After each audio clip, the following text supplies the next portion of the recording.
带着比自己大10岁的寡妇私奔，隐居深山50年。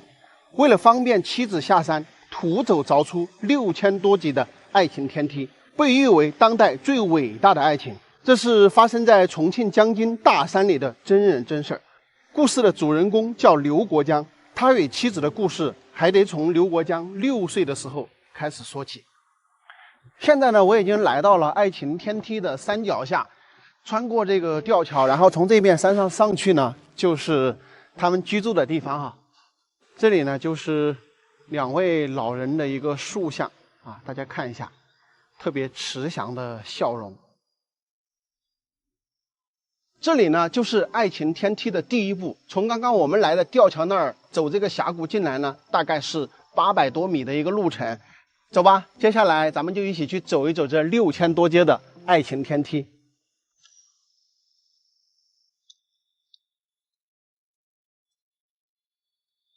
上个世纪40年代，当时只有6岁的刘国江不小心磕断了大牙。在农村呢，有这么一个习俗，小孩子磕掉的大牙，如果被新娘子摸一摸呢，就能再长出来。当时大刘国江10岁的徐朝清呢，正好要出嫁，也就是后来刘国江的妻子。于是呢，刘国江的伯娘就抱着他去给新娘子徐朝清摸了一摸他的嘴巴。那一年，刘国江6岁，徐朝清16岁。这一摸呢，给刘国江留下了非常深刻的印象。徐朝清16岁结婚，26岁时却因丈夫意外离世而成为寡妇，婆家呢就说她克夫，于是她带着4个孩子独自生活，没有吃的就背着孩子到山上捡野生菌，连3分钱1斤的盐都买不起，日子过得异常的艰难。有一次，徐朝清和小孩不小心掉进了河里，而16岁的刘国江刚好路过，把他们救了起来。这也是刘国江第一次看清楚徐朝清的模样。之后呢，刘国江经常主动去帮着徐朝清料理家务、上山砍柴、做农活等等。如此帮助了徐朝清3、4年的时间，2个人建立了非常深厚的感情，他们相爱了。但是他不但比他大10岁，还是个带着4个孩子的寡妇，自己的父母不同意不说，村民的闲言细语更是能把他们淹死。为了不给父母太大的压力，避开村民的闲言碎语，1956年的某一天，他们相约带着4个孩子一起私奔了，跑到海拔1500米的高山上，过上了与世隔绝般的隐居生活。丈夫打猎养蜂，妻子种菜织布，共同抚养着4个孩子。没有人知道他们去了哪里，从此消失得无影无踪。有一次，妻子徐朝清下山不慎摔倒，浑身是伤。刘国江心疼不已，为了方便妻子出行，刘国江决心亲手开辟一条道路，方便妻子上下山。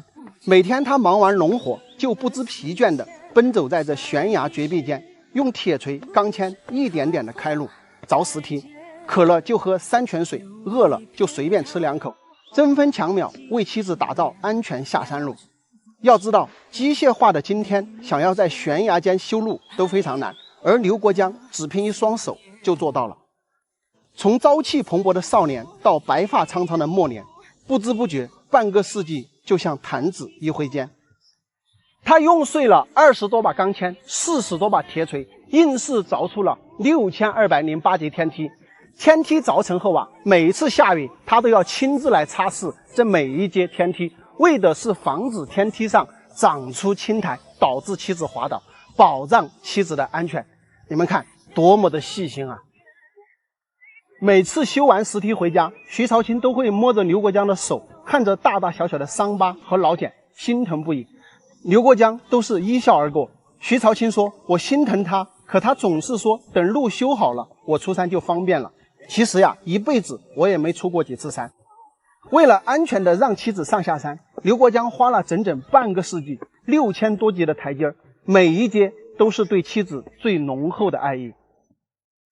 这个呢，就是当年2位老人住的故居啊。但是9年以前呢，其实是一个荒废的状态。后来这个不断的有人在网络上反映呢，所以老人家的小儿媳妇呢就回来把这个房屋打理起来。所以现在呢是老人家的小儿媳妇、小儿子他们住在这里。那么最开始的时候，他们上来的时候是住在上面那个一个岩洞的下方。我们走这里走上去看一看。哇，他们曾经居住的这个洞穴就是一个水帘洞啊，非常的漂亮。看，这里是以前打造的这个石桌子，是吧？当年2位老人上来之后啊，就是居住在这里。那么这里有一些小木料呢，我们也看得到，那边还有一个吃饭的一个石桌子。这里呢写有几个字啊，七生崖。正好这里呢上面有一个盖着的大石板，那么在这个下边呢就不会被雨淋到，而且门前呢还有一个瀑布啊，这地方真的是美若世外桃源一般。那么他们2位老人呢是在这个地方居住了3年之后，才到这个下方去住的那个土墙房。2001年，一队户外考察队进入森林探险，看到有条石梯通向人迹罕见的高山，于是一路进山，才发现刘国江和徐朝清2位老人。他们仿佛还生活在刀耕火种的原始社会，点着煤油灯，住着简陋的土墙房。而以前没有土墙的时候，是住在山洞，在山上开垦土地，耕种粮食，自给自足。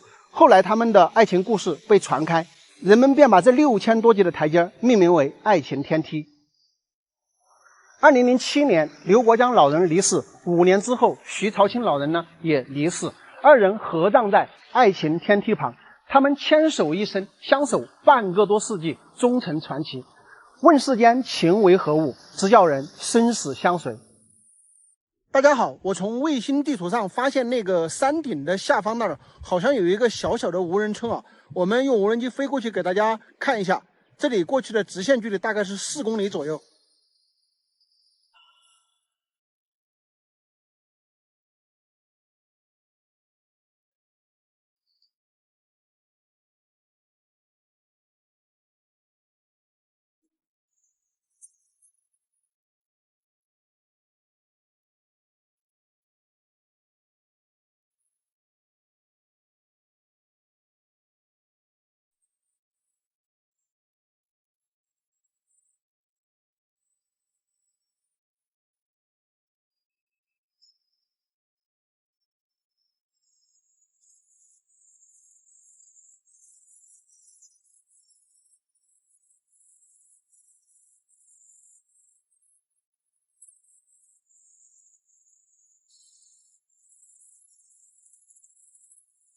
哇，这个无人村真的是太漂亮了，全部的房子都已经没人住了。我们看到中间这个位置好像还是以前的那种学校的感觉啊，它是一间一间的，然后这些房屋上都已经长出了藤蔓哦。整个无人村的下方是300-400米高的悬崖峭壁，上方呢也是高山阻隔啊，所以说它这里呢简直就是一个与世隔绝的地方。可能实在在这个地方生活条件太艰巨啊，没有办法，不得已呢才全部搬离的。但是这个位置如果说留一家人在这里隐居生活的话，我觉得是非常非常不错的。可以说在那个兵荒马乱的年代啊，居住在这里连土匪他都懒得上来，因为真的太难上了。这个地方是非常隐蔽的，在山脚下你无法发现山上有人居住，就连在对面的山上的话也是没有办法看到这里的。我也只能是通过卫星地图才能查看到这里哈。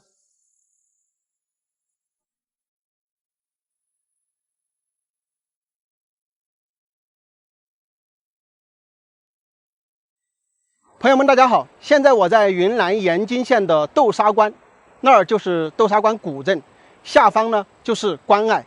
豆沙关呢也被称为天下雄关，自古以来就是有蜀入滇的重要关隘啊。下方河水波涛汹涌啊，两岸崖壁高万丈，壁立千仞，非常的震撼啊。今天带大家来参观一下。现在呢，我是走在了这个半山腰，下方就是关河，那么这两边呢就是非常高的崖壁。那个地方呢，还有古代博人的那个悬棺，大自然真是鬼斧神工啊！一条关河将这个地方一劈为2，形成了一道巨大的石门，也锁住了古代滇川要道，故又称为石门关。石门关的关隘始建于隋朝，门一关，门杠一顶呢，中原和边疆啊就是两面格局。特别是在唐朝的时候，天宝年间战争暴乱，南诏叛唐以后啊，石门关就关闭了，一关呢就是40多年，相当于这40多年呀，边疆都没有跟中原取得过联系。斗沙关呢是处在武池道的咽喉位置啊，城门上呢刻有石门关的字样，这是通往古南滇的第一关，关内为中原地界。古代的时候呢，关门为1尺2厚的木门，除了有人值守关门外啊，楼上也驻有重兵，可谓是一夫当关，万夫莫开。古代的时候，每逢有将士出征啊，家人们便会守候在石门关，眺望着亲人的归来，所以石门关呢又被人们称为情关。相传呀，盐津普洱一带出美女，清代啊曾先后7次有美女被选入宫，故而石门关又有美人关之称。当地流传着一句话啊，不到石门非好汉，英雄要过斗沙关。大家如果想寻找美女啊，除了去苏杭2州，其实也可以来盐津县了。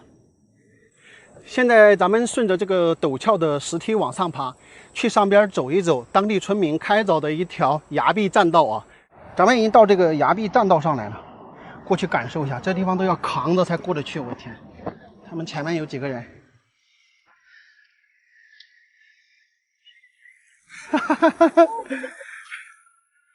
走下面噻。屋里人走下面。你空高就算了，不要乱走。啊，他们当地人都要走啊，啷个办呢？还不是要走？背起东西还是？他妈要背起东西走的。是啊，我二货这真的脚杆闪了，不开玩笑哦。真的脚杆闪，真的。走了。走，等他慢慢的说起来。我走前头。好。这里过来，这边还有更险的，我去，这从这里穿一个洞过来。你说人家当地的村民啊，还要背着东西从这过，哇，这简直是不可思议！哇，这个地方更险。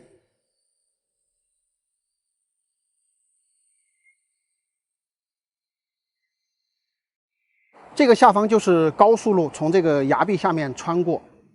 这一条呢，就是崖壁上的栈道啊，非常的险峻啊。这个栈道离下边的路面，它的垂直落差超过300米啊，太震撼了。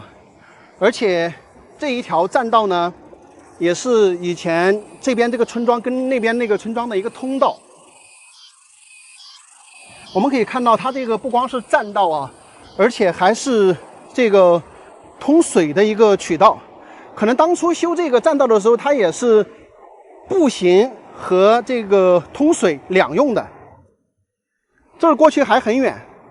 那这个水源的话，是从那边过来，然后这边的这个斗沙关的古镇这边用的水啊，因为这里是上游嘛，这边过去就是下游。那么这里呢，就是斗沙关的一个关隘。这个两边的这个岩壁呢，是向两边延伸的。你们看，这边的话向这边延伸，那边的话向那边延伸。这个形状的话，有点像四川的剑门关，有点像那个形状。但是这里呢要稍微小一点。剑门关呢确实是非常的宏大啊。刚刚在那个地方感受了一下，拍了一些视频，我的个天哪，真的是让人心惊肉跳啊！下方就是几百米高的这个崖壁。说起斗沙关呀，不知底细的人可能以为这里盛产豆沙，其实不是这样的。斗沙关的名字呢大有来头，它是诸葛亮率军南征通过这儿的往事。秦始皇统一中国后啊，下令修筑武池道，以便于作为粮道和兵道。在这里呢筑了一道关，就叫做石门关。在冷兵器时代啊，石门关这里是易守难攻，说他一夫当关，万夫莫开的话，一点也不夸张。诸葛亮领兵来到关下扎营，守军将领就说啊，丞相南征，一路所向披靡，我等也不敢让丞相不通过。久闻丞相大智大慧啊，现在呢略备问题，请丞相帮助解决。丞相若能在3天之内将关河边上堆积的河沙中的豌豆捡出来，小将呢就让大军通行。所以诸葛亮呢领人到河边一看，原来河滩上啊有成堆成堆的河沙，每堆河沙里呢都掺杂着不少的豌豆，这可麻烦了。如果用手一颗一颗的捡的话，别说3天，就是7天也不可能完成。这个事儿呢也难倒了诸葛亮啊。急得是吧，在帐中走来走去，始终没有想出办法。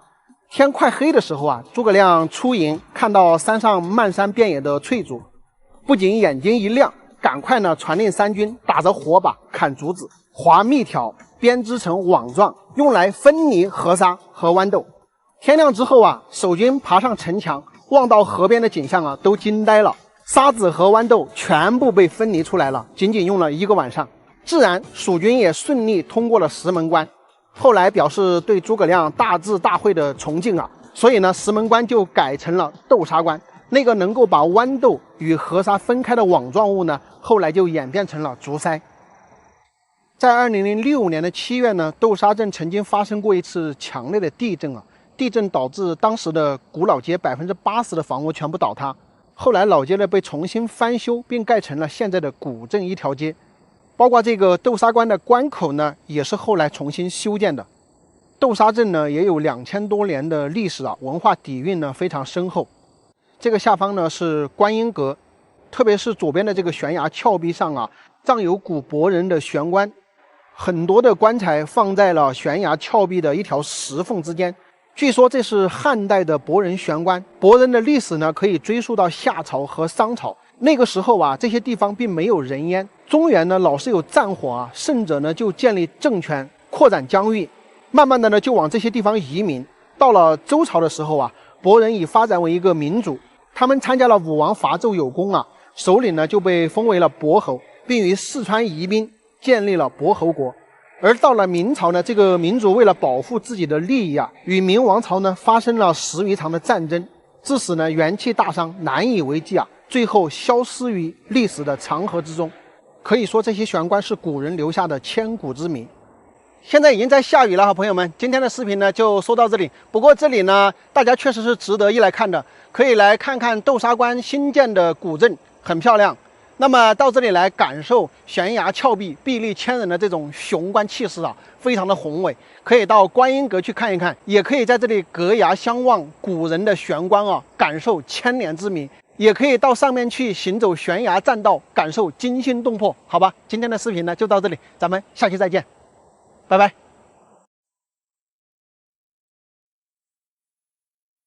大家好，现在我在云南金沙江的百鹤滩电站啊，身后就是我现在是在一个悬崖峭壁之上，这个地方异常的险峻啊，是一条挂壁小道，但是这一条挂壁小道呢，也是这边过去一个小村子的通向外界的一个路啊。现在像咱们这个大型的这些水电站啊什么的都不能去抵近拍摄了哈，大家就这么远远的看一下就行。哇，这个下方是真的高啊！这儿还有一个小小的一个瀑布，从这儿流下去。百鹤滩电站呢是建在两山之间啊，这里的地形非常复杂。百鹤滩电站的建成啊，也让上游的巧家县呢从一个山腰的城市变成了一个海滨城市啊，非常的漂亮。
朋友们，大家好！现在我在云南昭通的巧家县啊，自驾游经过这个路边，发现对面几百米高的悬崖峭壁上啊，竟然还居住着一户人家。下雨过后的云雾缭绕啊，那个地方就像人间仙境一样。到底是什么样的人会居住在悬崖峭壁之上呢？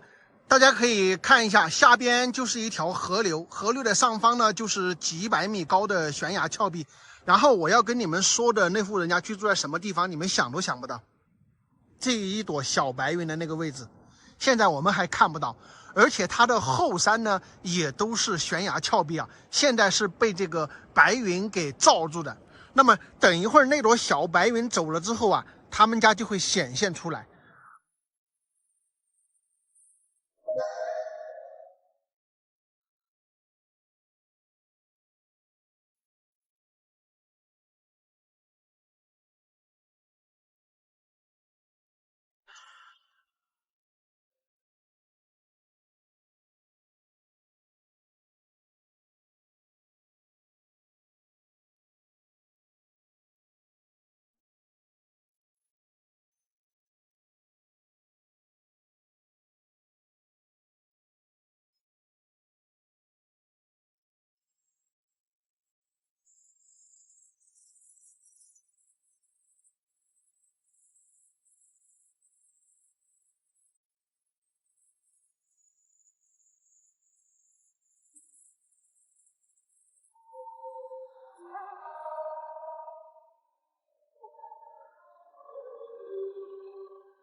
在贵州道真县的大山里，我们发现有一独户人家居住在特别奇特的山顶天坑内。这个地方山川秀丽，环境优美啊，仿佛那种与世隔绝般的世外桃源。到底是什么样的人会来到这样的地方居住呢？今天咱们就进去一探究竟。这个天坑只有这一条小道下来，而这个小道呢又非常的陡啊。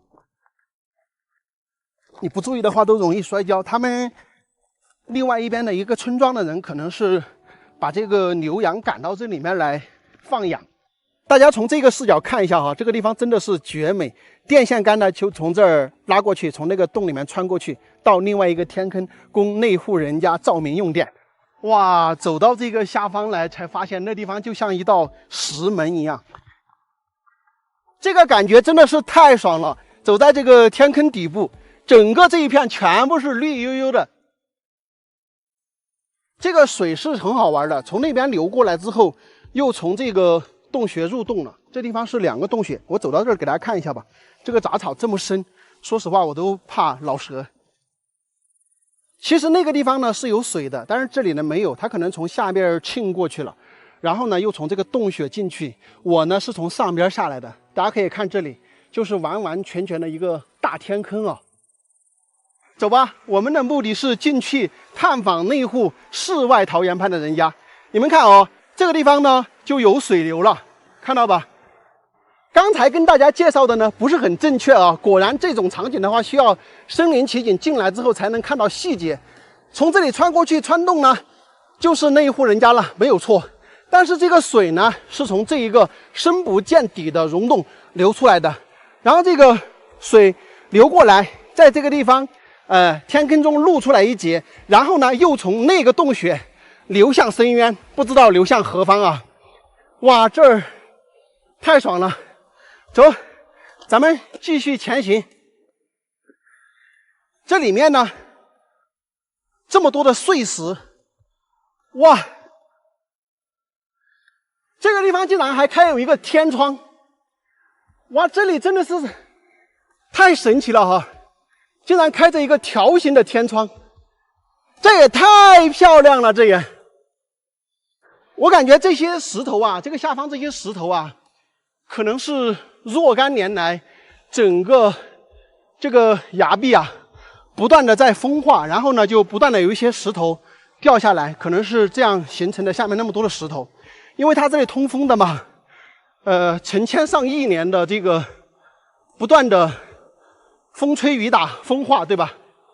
你看这个地方就风化来，像一个人为的拱门一样，这边还有一个哨孔，对吧？这个景儿真的是太漂亮了。那么这里呢，确实是以前他们这里面居住的这户人家的出去的路。你看这个地方还有一道门，是吧？这里还有一道门，而且是两边正好运用了这个天然的石头优势，然后在这个地方设了一道门。那住在里面的话就非常安全哈，你把这个门一旦堵住的话，那这里就非常的隐蔽，非常的安全。果然，通过这个穿洞是可以直接来到这边这户人家的。你看这边呢，也是有一股水源的。哇，走到这儿就是豁然开朗。这地方你们就说爽不爽？但是这个路确实是没什么人走，走着走着，千万不要从里面爬出来一条老蛇，那我真的有点招架不住。这些土地也都没有种了，好可惜啊！这里大面积的土地都没有种了。我们寻找一下那一家人住在哪里的。这里面积也挺大的。我刚才在外面呢，我还把这个里面称小天坑，外面称大天坑。我感觉这个两边的面积可能差不多，这里的面积也不小。哎，朋友们，我就问你们，看着这么深的这个草，你们敢在这里面走吗？这真的看着像一片沼泽地一样，我都不知道从哪儿过去。那儿过去吧，看到吗？房子就在那里，你们就说这里美不美？你们看，这个水沟就隐藏在这个草丛之中，我要一不小心一脚就插下去了。这真的是，哎呦！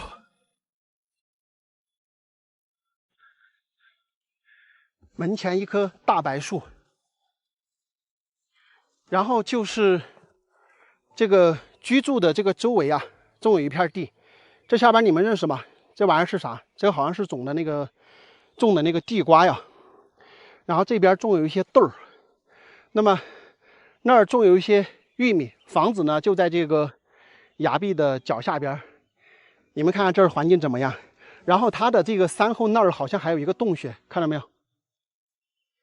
特别幽静的一个小天坑啊，非常的舒服，环境特别的隐蔽。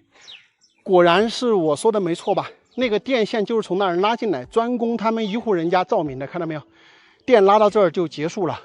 就是给他们照明，然后我在这里巴拉巴拉半天了，但是没有听到有主人家出来说个话，我估计是不是走了？然后这里面呢，就是他们一户人家了，对吧？我猜测呢，这个天坑里面这些所有的土地呢，也是他们的。这算起来呢，怎么说也是30-40亩吧，一家人在这里足够了哈。我们走过来看一下，这个房屋特别的大哟，感觉以前居住在这里都是有钱人家呀，是不是？然后这边大家可以看一下，是喂猪喂牛的地方，好像现在也没喂。那么这边呢，就是人住的一个正房子。这个房子呢，我们一看就可能是最少超过100-200年了。你看这个木料，对吧？这边起了一个2间的，但是这儿没有装。它这个房子建的还比较长啊。门前晒了一些这个豆儿，门是上锁的，我估计出门去了哈。这个房屋呢建的非常的长，你看1间、2间、3间、4间、5间、6间、7间、8间，整个排开是8间哦。这房屋建的非常大，这里才是中堂，大家看到吗？这边呢也是留兰猪圈，只不过呢都已经毁坏了。所以说呢，他们这个整个长的这个房子呢，应该就是几兄弟的，就是一个家族的哈。然后把这个房屋呢连成一片儿，所以这个房子老长了哈，你在别的地方很难找到有这么长的这个木房了。这边我们看到有2个打农药的药箱，这里呢是烧火的一些柴火，然后这边呢都是烂房子，这个中堂呢也是烂掉了，那么也没有培修啊。这个房屋的房顶呢也没有怎么培修，我估计呢这些人呢他们在外面都是买房子了，对吧？否则家里面的房子不可能这么破烂，是不是？也没有管它。你们看这个衣服感觉不太像老年人穿的，好像这里居住有年轻人，对吧？但是今天真的是不凑巧，竟然进来没有见到有人，太遗憾了。这个东西不知道大家认不认识啊？这个是洋褐姜，这2堆洋褐姜都不知道要挖多少，非常的好吃啊，用那个胡辣椒来拌着。居住在这个地方，山清水秀又隐蔽，土地又肥沃，水源也不缺，而且还有专门乘凉的川洞。就问你们这个地方美不美？真的是太漂亮了。一独户人家居住在这个山顶天坑内，而且呢，这个天坑的中间啊是有一条小溪流横穿而过的。这个天坑呢，其实是一个山顶天坑啊，在广西呢，他们叫做弄，其实就是一个弄了。但是这个弄呢，它有一个什么好处呢？前方有一个穿洞，所以我们这个风从这边吹过来呢，它正好从那个穿洞呢能够流通过去。所以说这个地方真的是很多人想要的那种世外桃源般生活的地方，有山有水有穿洞，还有这么肥沃的土地，然后还有一个房子在这里，是不是很佩服他们这户人家的祖先找到这样的地方，就在这里安家乐业。这里呢有好多个洞穴，这个房屋的后山这儿呢有一个洞穴，前方有一个穿洞，穿洞那儿呢有一个洞出来，然后再有一个洞出去。整个这个地方真的是结合了各种各样的喀斯特地貌地形，又是那种完美的居住场所，简直是太漂亮了啊！我走到这里我都有点那种不想离开的感觉。我个人的话真的非常喜欢这样的地方，不知道朋友们喜不喜欢这样的场景呢？大家可以在视频下方留言讨论啊。咱们今天的视频呢就到这里，下期再见，拜拜。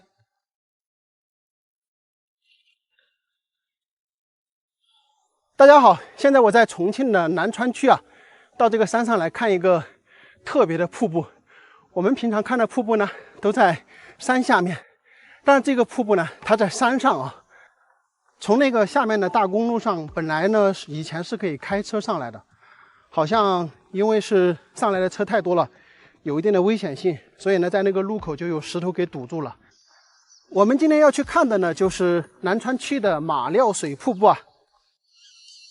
现在呢已经下午5点钟了，所以我们走在这个森林之中呢，你看听着这么多的这个懒虫在这儿叫。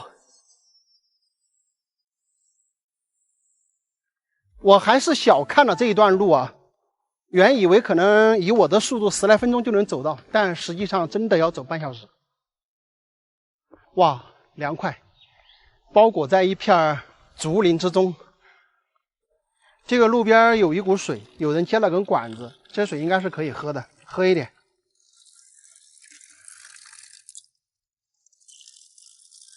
哇，超级凉快。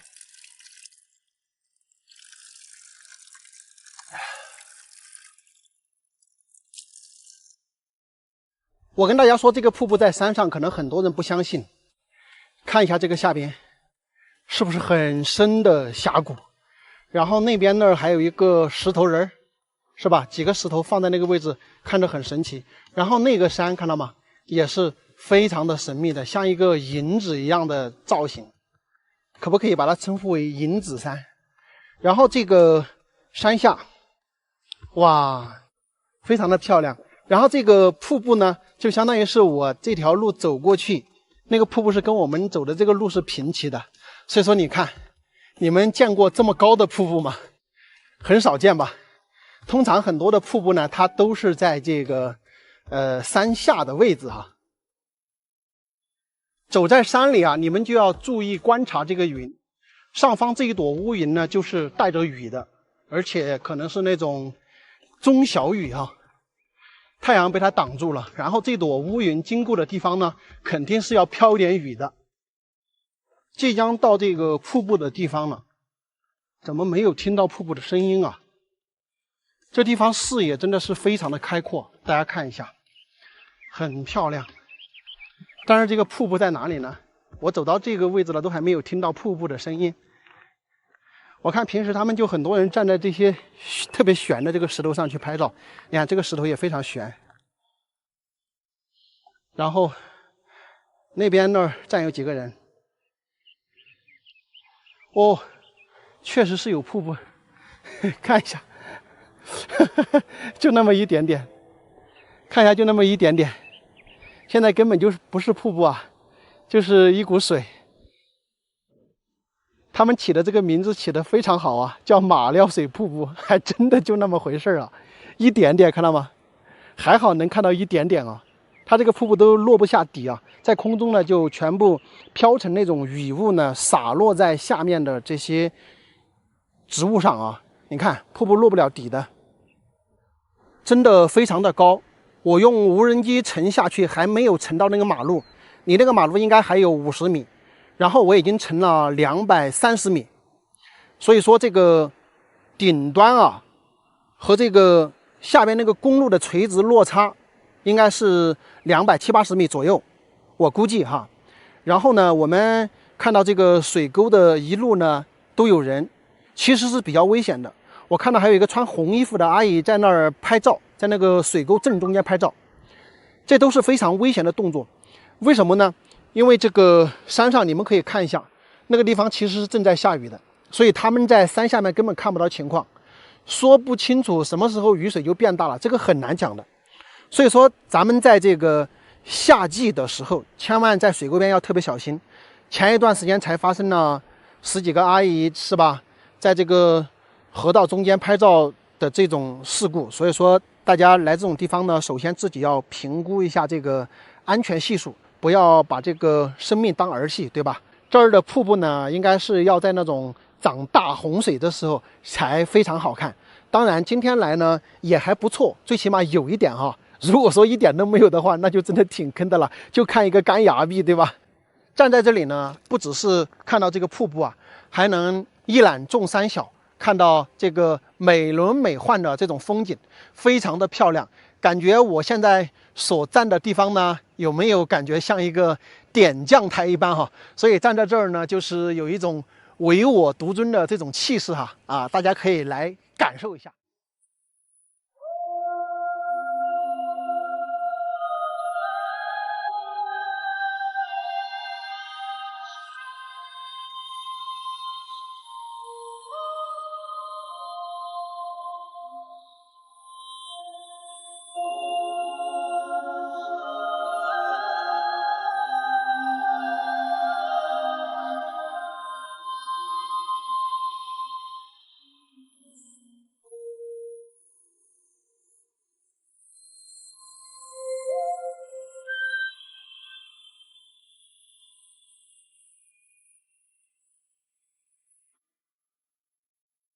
人家冤枉你，说你打架抽烟，然后你就生气，真把人打来。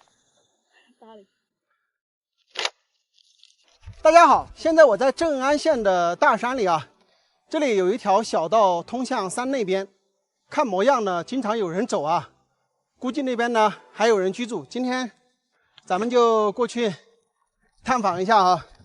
我的这个车子是停在山那边的，我已经走了一会儿了。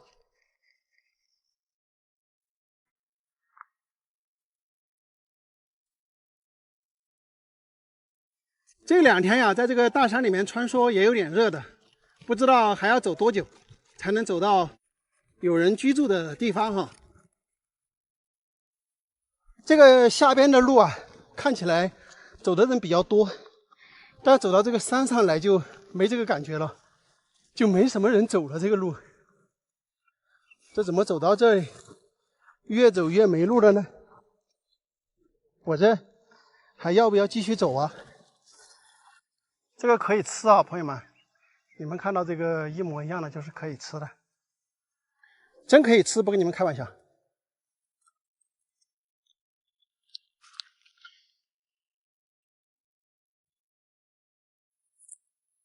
你们看看这个是不是彻底没路了？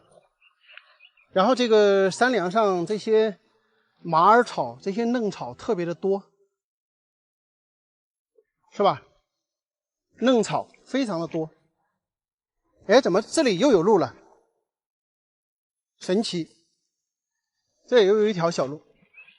那继续走吧。大家可以看一下这些地方啊，整个就是荒无人烟的一种感觉。哎，这个前面我们已经看到有一栋房屋了，这里这一块空地就是以前的宅基地，对吧？然后这一户人家呢，可以肯定已经搬迁出去了。然后呢，可能是老人家要回来，然后在这个地方呢搭了一个那个棚，在这个地方临时居住。最主要的可能是在这里养蜂吧。大家可以看一下，这里喂养了好几桶的这个蜜蜂。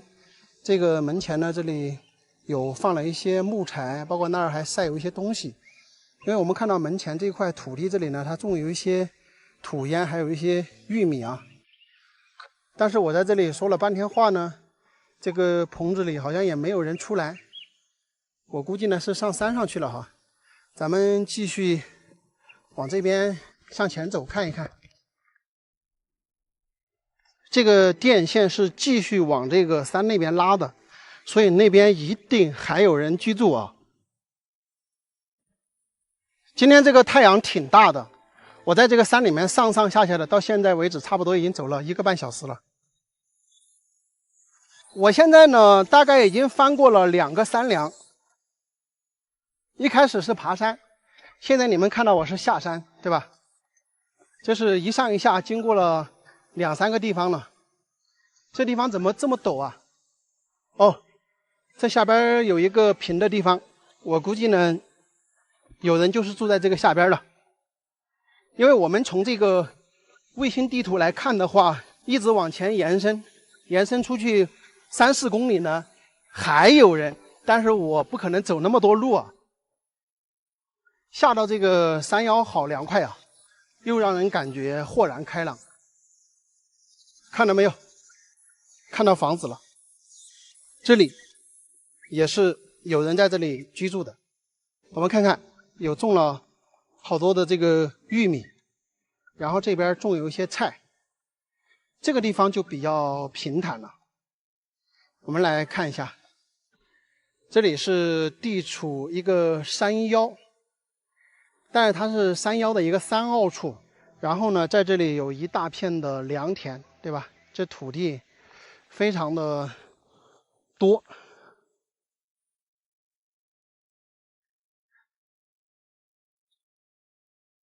诶，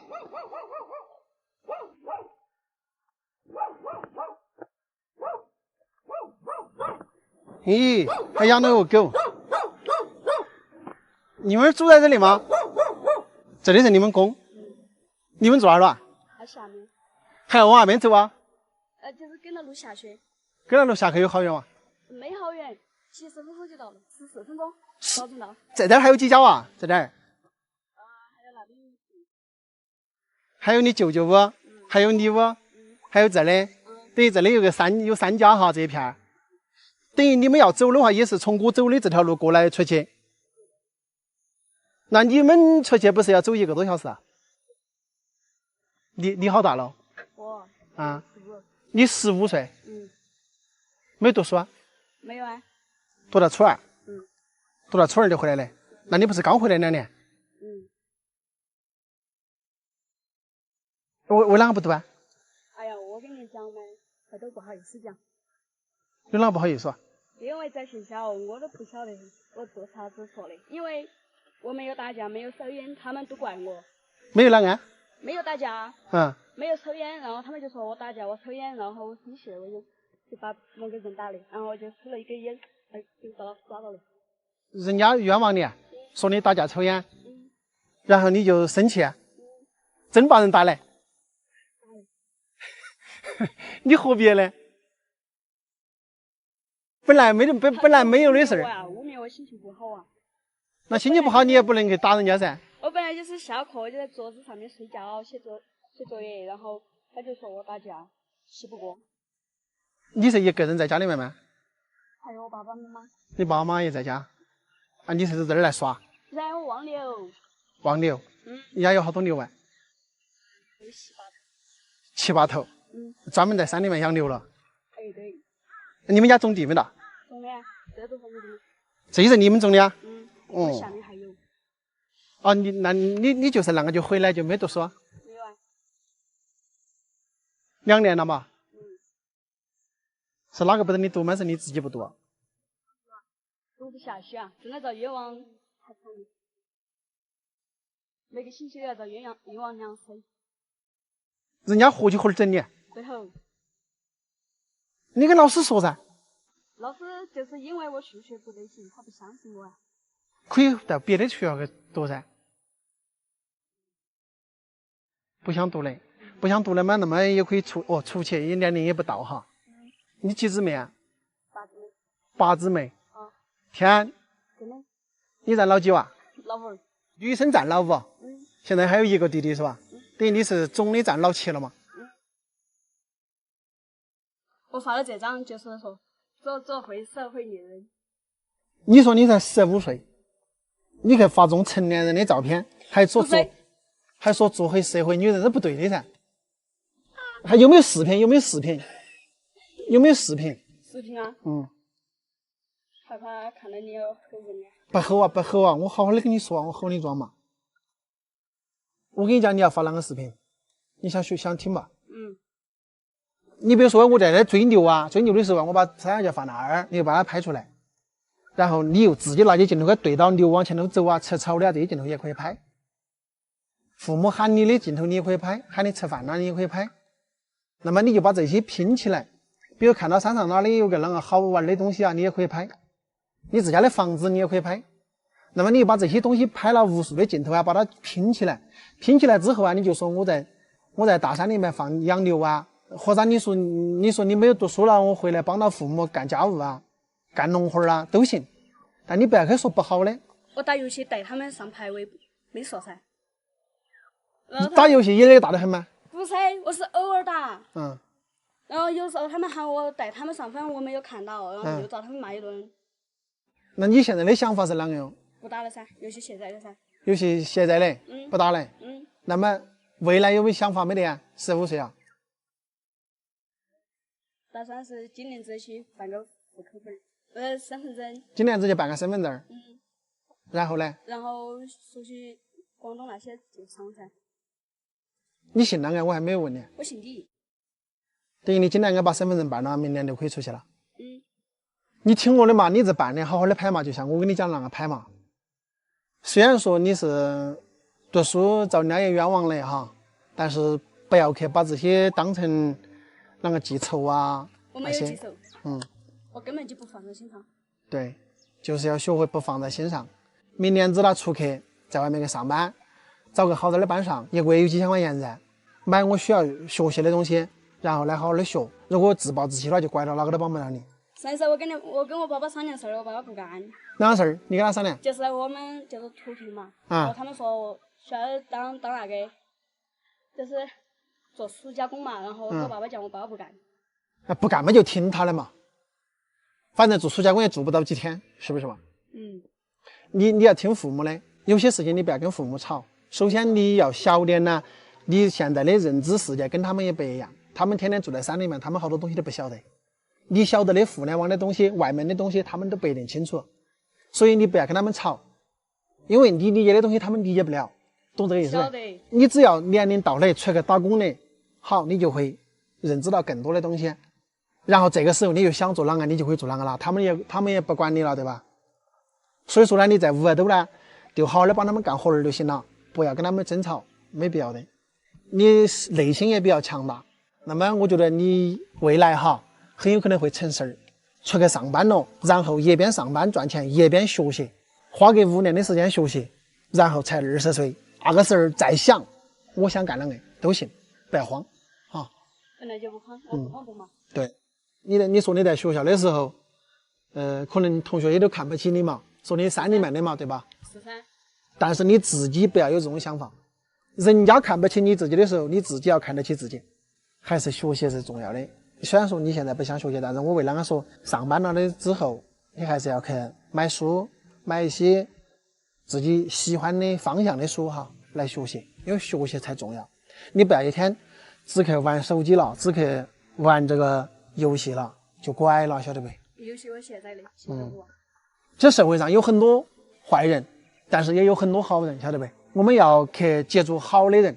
我觉得跟这个人啷个接触，对我是好的，对我是友好的，而且我们之间也能互补，有很多东西也能相互促进的，我们就结交。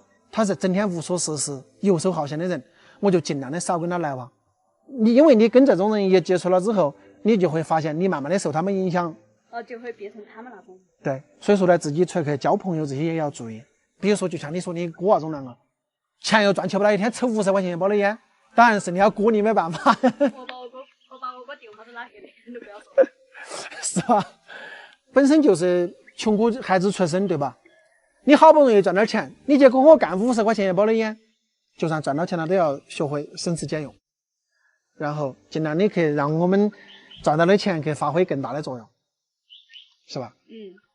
大家可以看一下，我到这个地方的路是从山那边爬上山之后，沿着这个山这些小道慢慢的走到这里来的，单程大概是1个半小时的时间。哇，这个地方真的是非常的漂亮啊！这里呢原本有4户人家，现在呢只有2家人还在这里居住。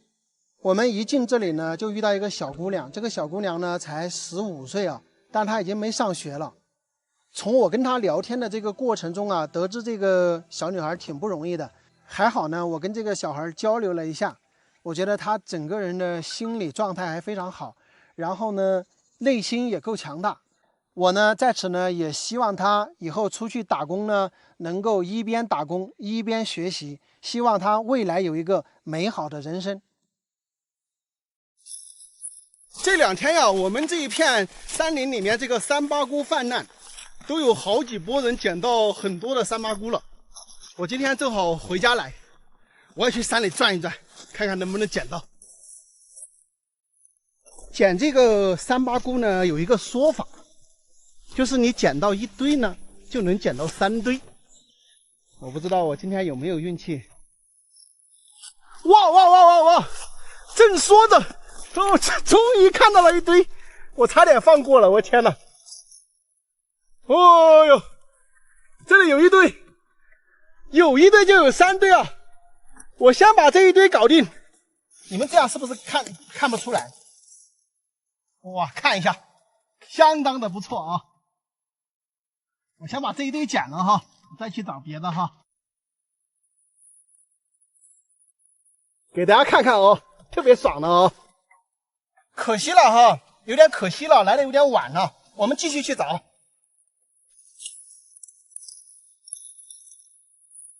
哇！这里又1堆，你们看到没有？我就问你们看到没有？这个三八菇它隐藏得非常好，注意看，在这个草丛之中。我就说找三八菇，你找到1堆之后，你就在这1堆的周边一定要注意。你看这个地方，如果我不详细找的话，根本不可能看得到。你们看看，它就在这个毛杆草的这个中间隐藏着这1堆。我把它清理出来了，大家看一下，这1堆也是非常大朵，但是都来得有点晚了，看到吗？这个三八菇已经开成这么大一朵一朵的了。然后，哇，我采出来你们看一下，啊，这1朵，哎呦，我天，哇！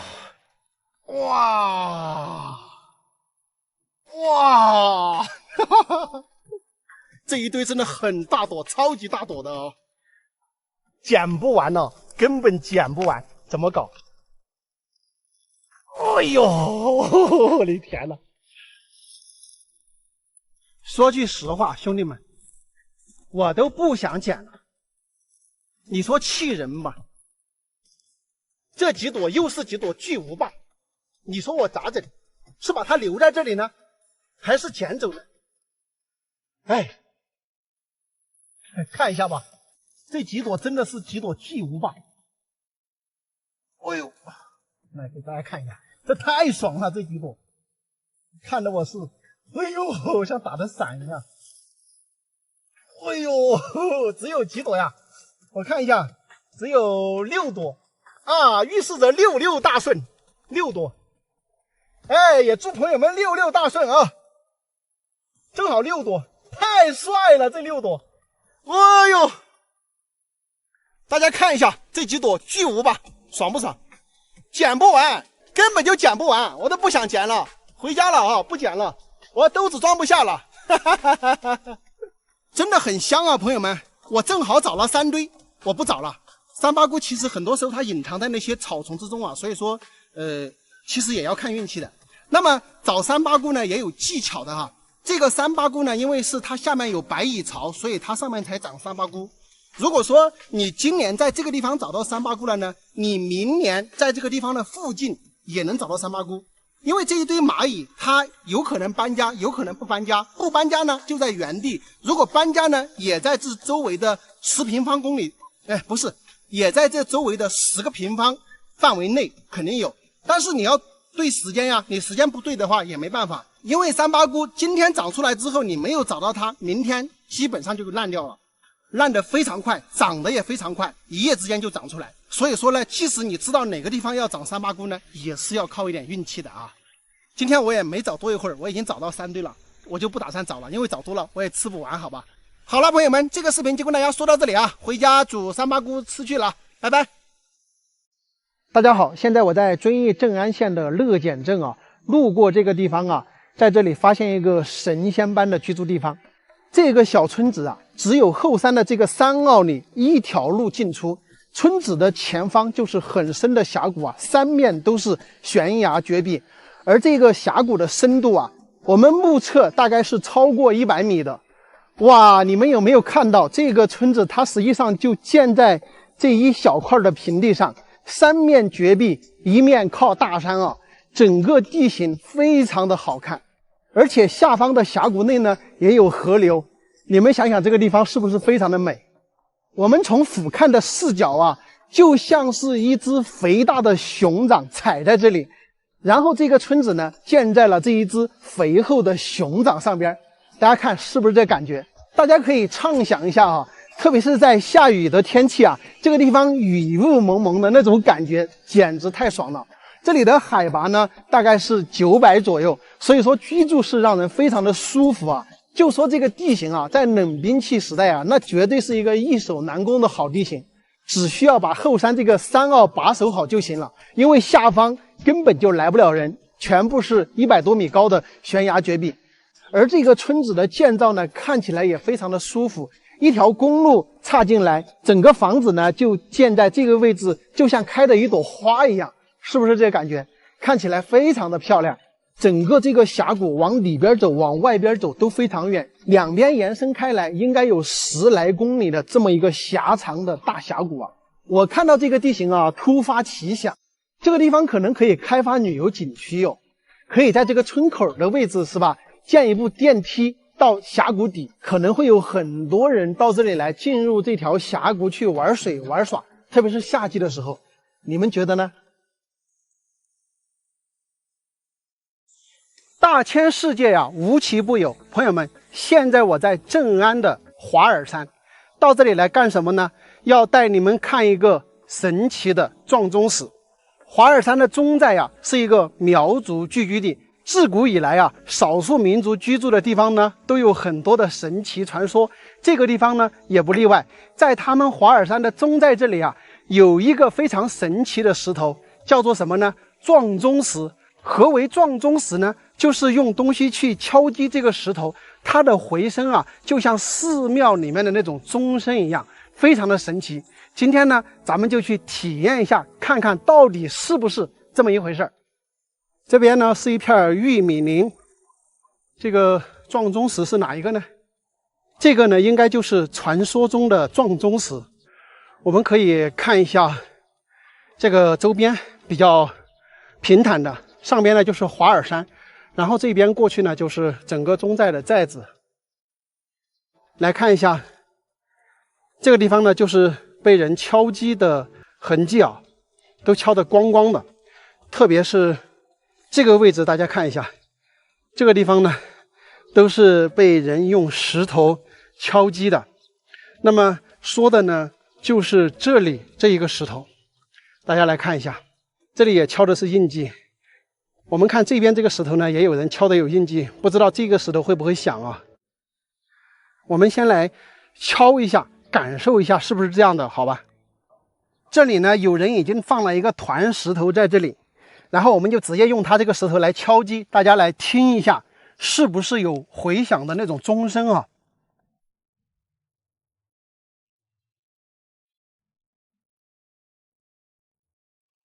还真的是这个回声非常的清脆啊，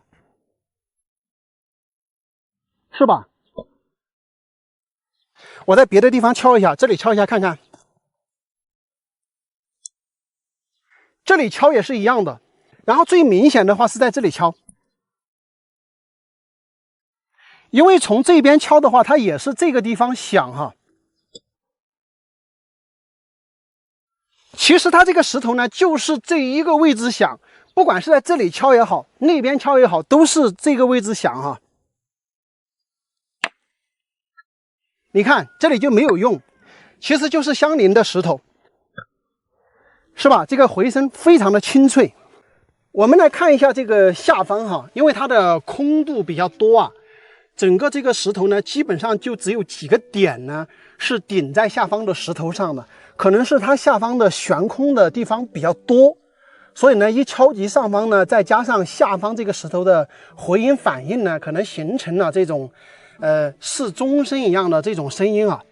这个呢，可能是一个特殊地理环境下形成的这种现象，但是这个撞钟石呢，却有一个非常之神秘的一个传说。这个撞钟石的传说啊是非常久远的，在明朝时期啊，有一户人家，他就把这个房屋呢修在了这个撞钟石的边上。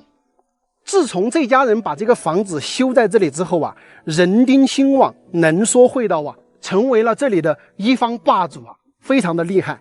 有一天呢，他家的小孩呢就爬到这个撞钟石上来玩，随手捡石头敲了一下这个撞钟石呢，就发现有奇怪的这个钟声。就这样呢，这个小孩天天用石头来敲击这个撞钟石，久而久之呢，周围的乡里乡亲呢，大家都知道了这个事儿，所以呢，很多人呢都跑到这里来看稀奇、看古怪，也随手呢捡石头来敲这个石头。久而久之呢，这个撞钟石好像是吸取了人们的一些灵气。有一天啊，他就变成了一个美男子，到重庆去调戏那些单身美女。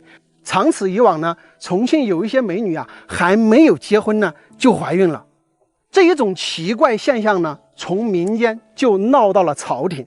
于是呢，皇帝以为是重庆哪个地方的文风出了问题，所以说呢，就派地理师呢来勘察。地理师啊，查了3年呢，也没有查出踪影。后来啊，也是听闻了华尔山的撞钟石，于是呢，就跑到这里来查看。地理师到了华尔山呀，果真看到了这个神奇的撞钟石，石钟敲响的一面呢，正对着重庆的方向。地理师在撞钟石的周边呢，详细的做了一些检查，发现离这个撞钟石不远的地方啊，有一个石头长得有点特别像男性特征的这么一个石头，所以说呢，这个地理师大概就明白了怎么回事儿。这个地理师在临走的时候啊，就悄悄地跟当地的村民说：“你们在某天某月某日的时候呢，把那个撞钟石敲开，撞钟石的下方呢有2个鹅卵石，你们把那2个鹅卵石拿走呢就可以了。”原本住在这里的这一户人家呢，他有点那种骄横跋扈，就是一方霸主嘛，有点欺负周边的村民，所以当地的村民呢就特别相信这个地理先生啊，就在地理先生选的那一天呢，夜深人静的时候，来把这个撞钟石悄悄的敲开，然后把下面的2个鹅卵石呢给取走了。这是明朝的故事啊。后来呢，住在这里的这家人呢就节节败退，重庆呢也再也没有发生过这样的离奇事件。前边那户人家败掉了之后啊，清朝的时候又有一户人家呢搬到这个地方来居住，依然呢坐不住啊，后来整个家呢也败掉了。再到民国时候呢，也有2家人搬到这儿来呢，也是住不住，后来败掉了。这2家人败了之后呢，这个房子就没有人住了啊。改革开放之后呢，就把房子全部拆掉了，还成了土地。所以我们现在看到的呢，就是一片土地。这就是神奇撞钟石的一个传说啊。这些呢，咱们只是当一个故事听啊。我的感叹呢，就是大自然真的是鬼斧神工啊，很多神奇的东西咱们没办法去解释，用一些故事来串联呢，却是特别有意思啊。他们这个故事呢，感觉说起来也是活灵活现的，对吧？特别有意思啊。好了，朋友们，本期的视频呢，就跟大家说到这里，咱们下期再见，拜拜。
在这座大山的山脚下，我们发现有5栋房子在这里，公路已经通到了家门口，但是看去好像已经没有人居住了啊。我们今天进去实地看一看，到底还有没有人居住在这里。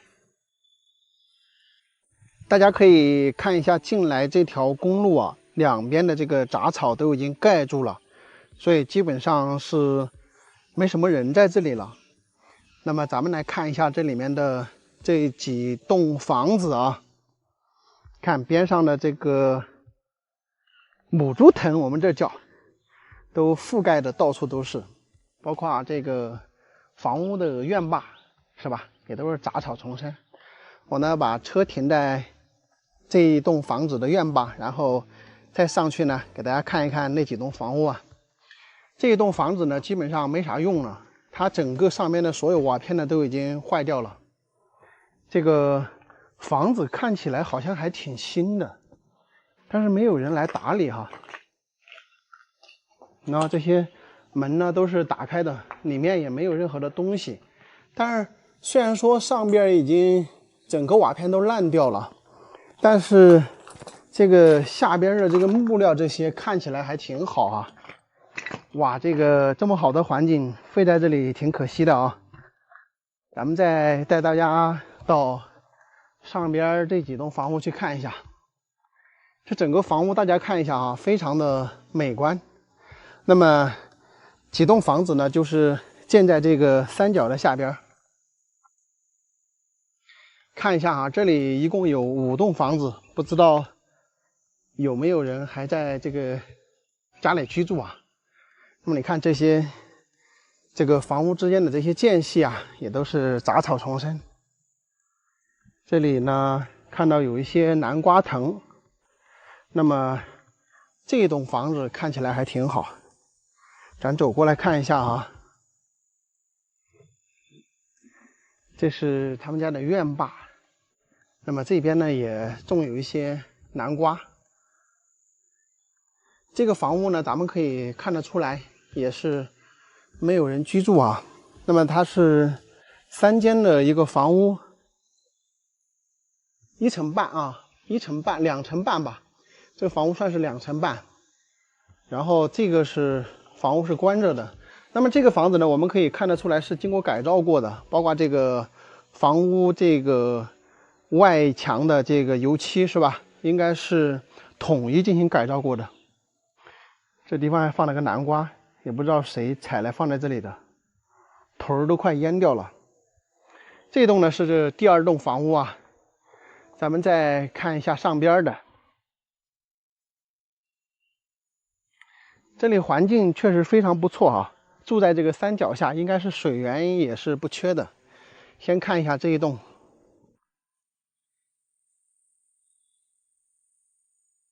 这些房子呢，我们可以很明确的跟大家说，没有人住了啊，没有人住了。你看这个院坝就看得出来，有人居住的房屋呢，这个院坝不可能长这么多的杂草，对吧？2楼的话也基本上都是空的。那么这一栋房子呢，就是比较靠山的一栋了，但是非常不错呀，这个房屋挺可惜的。这个房子呢有经过改造啊，它这个大家可以看一下，它上边的瓦是经过改造过的。那么你像外边这2栋呢，它是这个青瓦，就没有管它。这栋好像处理过，外边那栋呢是直接没管它哈，上面整个全部都坏掉了。那么这一栋房屋的它的上边这个瓦呢，应该就是今年，看模样很像今年来改造过的，特别新。是吧？上面的瓦特别新，那么证明这个主人家呢，他是想把这个房屋给保住，所以呢，把上边的瓦呢重新，盖过了一遍，但是呢，人还是依然不住在这里啊。这里地址大家可以看一下，铁厂镇，遵义市播州区铁厂镇的洞上村的天井组，是吧？这个就非常详细了。他们这几栋房子的这个公路修进来看呢也挺好看的，2条公路从这里绕一个弯，整个看起来非常的舒服。上边那儿还有一栋房屋没去，因为它是单独的一条路啊，我们弯过来上去看一下，看看上面有没有人住啊。这个房子的瓦片没有改，这2栋的房子瓦片改了，还有上边这一栋房子的瓦片也是改过的。这里应该有人在家哈。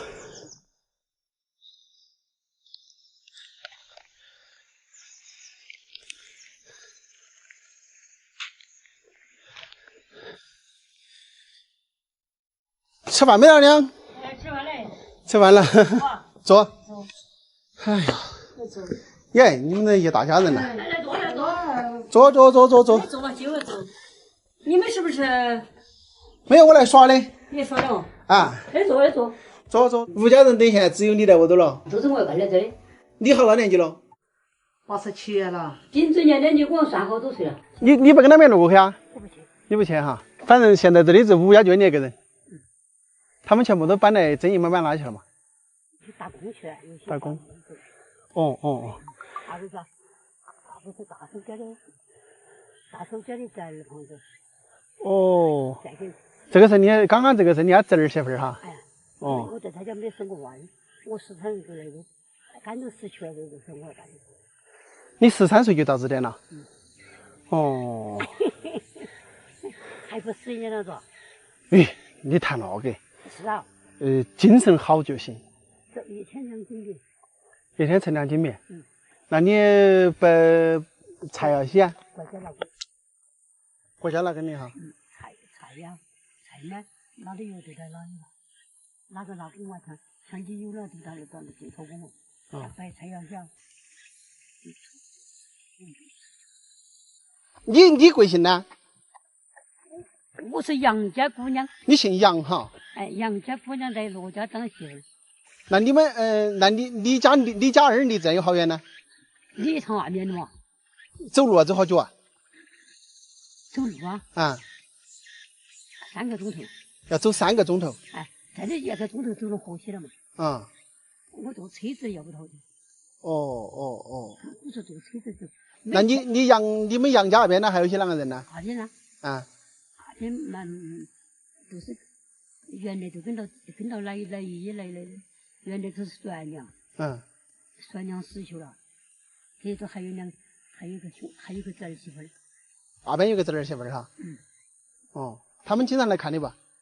不轻易来了。不方便。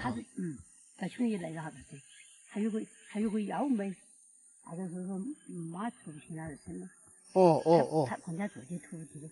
自己煮的还是好吃点的。那肯定啦，自己做的比煮的好吃点。我看你挺开心的一天。我一天是，只要国家来跟我谈，我没哪儿痛。我一天再称2斤米。我称2斤米，他们你让我称2斤米，你煮的样都累嘛。那水在长了有点胖的，下次长3分1就拿起。吃起又香。这水出来包秋水。你们吃起来都是你饭干很浓。我要吃那个泰国的扒出来多。你还喜欢吃干点的？哎，我吃干点的。样的就累，水要长了也在放着，下次长3分就累起来。累起来然后蒸。像你们这个菜，蒸来是再蒸来香，直接香的了。吃的是福气。他们不说你捞都捞了，这还称2斤米，还有些开玩笑，他就上来他们。我要称多才安逸。他说话我都吃不下去，他吃干很的。是。你一个人的话，你还拿来用这个来蒸是吧？真的好吃。真的比电饭锅好吃点哈。电饭锅比电饭锅好吃点。我这个。你一个人还拿来蒸饭？2斤米蒸起来。你蒸一次吃一天了。早上起来蒸饭。然后这哈儿了，等于是晚饭都吃的。你少不吃了噻。路上有几都开吃了干。晚上还吃不呀？晚上又吃完，还有饮料啊，想给拿回来饮料茶。不要。我这刚才来吃了干。我说煮面给你吃。不煮。我也是煮的面吃的。不。啷个好着嘛？不要啷个客气，有啷个不好的嘛？啷个好着嘛？我今天是空起手来。我要你拿的呀，我说小浪，像我人，你走在点，你打北就行了。你不，那个我还想起来了。你要走你就走，啊给我熬年，他要熬年给说这是。你要点走啊，他就走跳下回去了噻。是，你耳朵还好得很呢。我耳朵好噻。啊，我说话你都听得懂完了。我说我的耳朵是好的。哪个卷我还是钱的。你的老伴儿死了好几年了。好几年了哈。去了也要快头3年了。那你也跟人在这住差不多也是有头10年了。头10年了。头10年了个。也跟在这里。没得关系的噻。我老喜欢哪一次就哪一次。没哪个敢卷我。还自由。国家他把米工拿去的。也谈了有些人哈，他说人家款，把他给你往家饿死，像原来那都饿死哈。饿不死，美国有点钱了嘛。对。我就买一把车子拖起回家来了。这个山脚下呢，现在总的是5栋房屋啊，但是下边这4栋呢都是没有人居住的，只有上边那个房子呢有一个87岁的老人居住在那里，而且呢就是他自己啊已经在这个山脚下独居了10年时间了。不过呀，他这个地方因为离下边的村子不远嘛，所以他也经常散步到下面村子去玩，所以说呢也不算孤单哦。这个老人呢看起来这个精气神非常的好，他一天可以吃2斤米，你敢相信吗？每天都要吃2斤米，可见他的身体状况整个是非常好的，而且耳朵也非常好。如果说你们喜欢在这样的地方居住呢，其实还可以给老人做个伴了。好了，朋友们，今天的视频呢就到这里，咱们下期再见，拜拜。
大家好，现在我在绥阳县的大山里啊，今天准备到这个大山上去探访一下，看一下我车子从这个毛路开上山来，开到这个位置不太敢开了，刚下过雨嘛，怕这个上去打滑的话下来不了就麻烦了。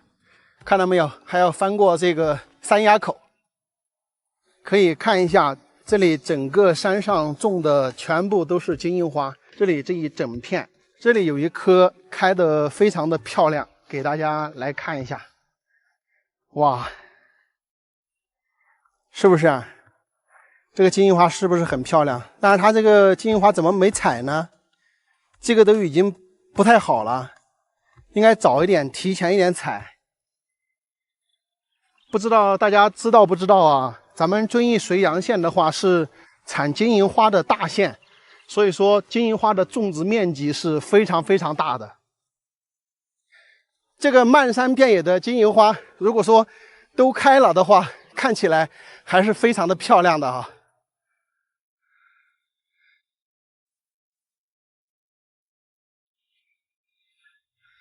哇，走到这个山崖口来了，好凉快呀！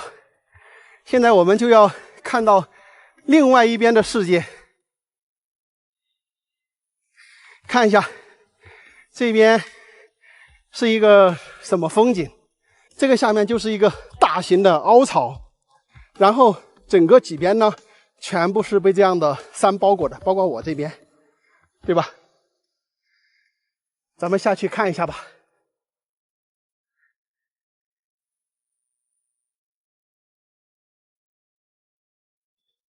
它这个挖的这条毛路呢，其实看起来还比较平整，还可以，但是呢没有车跑，所以说呢，2轮驱动的车是不敢来的。如果说是4轮驱动的那种越野车呢，是可以下来尝试一下的。我们可以看一下这个地形啊，在上边说起来是一个山顶的凹槽，但是实际上进来之后里面也是很大的，感觉这里应该就是专门养殖的吧。我远远的看到那儿养有一条狗，我天，搞得我又不敢过去了，有点。看到没有，3、4条狗，这么远就哐哐哐的咬着，你们觉得我敢过去吗？我就想问你们，你们看到这样的场景，你敢不敢过去？看到没有，他还想追过来，我去，他还真敢来，跟着屁股来了。说实话，1、2只狗我是不怕的，但是超过4只你就没办法了，因为他一围攻的话，你就比较惨。所以说，还是算了，不下去了，因为狗汪汪汪叫了这么久，也没见到有主人家出来，那就证明主人家是不在家里面的。你还他娘的还跟着我屁股来，你以为我怕你？我们把这个无人机飞出来一看呢，这个地形看起来相当的不错哈，住在山顶的一个凹槽位置，整个环境是非常的漂亮。我们还看到上面山腰的位置还有一户人家哈，哎，听到了狗叫声，还看到了2只大鹅，证明上边这一户人家呢也是有居住人的。到下面那个养殖户去看一下，好吧？咦，好像有人从房子边上走过来。今天这个运气真的是不凑巧，下去的时候没有人回来。哎，这下边呢也是一个老人家，他背着一个背篓，背篓里面不知道装的啥东西，应该是刚从山里面去采什么东西回来。看样子好像也是他一个人在家里啊。我估计呢是年轻人在这里搞养殖，然后呢让老人在这里帮他照看一下。因为我看到这个山崖口上啊，有很多头牛在这里悠闲的吃草，而且这里是一片野花地，哇，看起来非常漂亮。你们说我现在是该下去呢，还是该下去呢？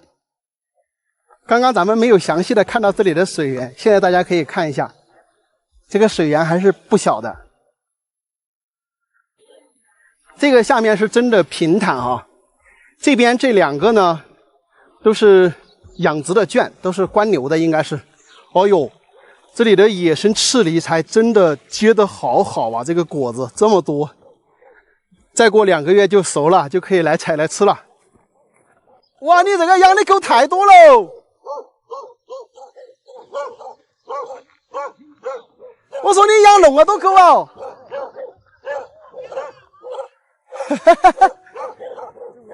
走。养了好不好？有5、6个狗哦。5个没6个啊？5个哈。刚刚我来都不敢来。哦哟，养好多狗。哦，养狗是为了看野猪是吧？哦。一只、公只、雌只都有。怪不得你养那么多狗。去年增高5、6个公只，就是这几个狗咬的。不是了，它差不多我。那厉害哟，这几个狗。有，就在外面坐会儿就行了。我带你有水，就在外面坐会儿。你是老酒嘛，没认到。哎，我在来调耍的，你肯定没认到。茶说，曾毅的啊，曾毅的这是来调耍。那我刚刚才看到你背起背兜回来。我在俺那个讨娃个男的了不？哦，就带你们2个人在这里啊？小的些带娃儿读书去的。带娃儿读书哈。我看山上还养了些牛，你们养的哈？不是我们养的关系的。我们现在没养多嘞，原来就不得了，原来是几十个了，七八十个了。原来养7、80个牛啊？原来养得多。要说是养牛，我在这那个过来拉得走不是拉得走的了。对。学校做了啊。你们在学校哈？你晓得学校不？我不晓得，干这里好远啊？没得好远，你晓得？最多半个小时。半个小时哈。15多吧。